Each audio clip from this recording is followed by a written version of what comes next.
ya es difícil encontrar de los colores más, especialmente si es un cabo muy fino todo y sus colores son muy distintivos.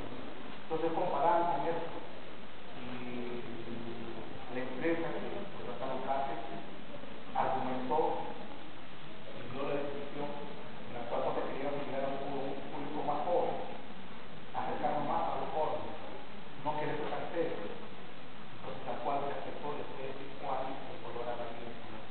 No te da el éxito, pero sí te da la personalidad de la empresa. Disculpe, también, entonces, ¿a quién puede usted la opinión para elegir esos colores de la Hay una teoría de colores. Colores, tendría que haber una clase de colores. Uno define el color y hay un criterio personal que tú ves. Cuando tú deseas algo, pregúntale a cualquier persona qué te parece lo que te va a leer. Y dices, no, ese color no me parece. Esa es la opinión más de eso.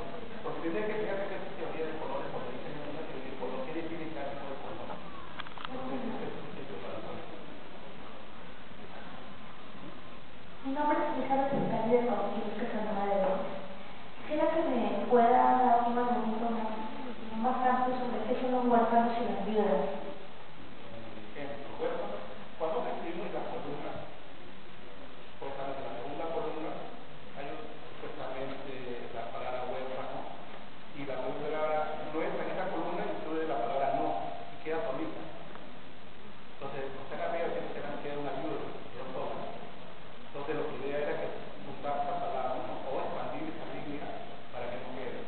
Y cuando supuestamente en el último párrafo, es una palabra, ¿no? Que no es que queda la palabra no abajo, cortada. Entonces, tratamos de evitar que quede una línea muy vacía, porque quede mal.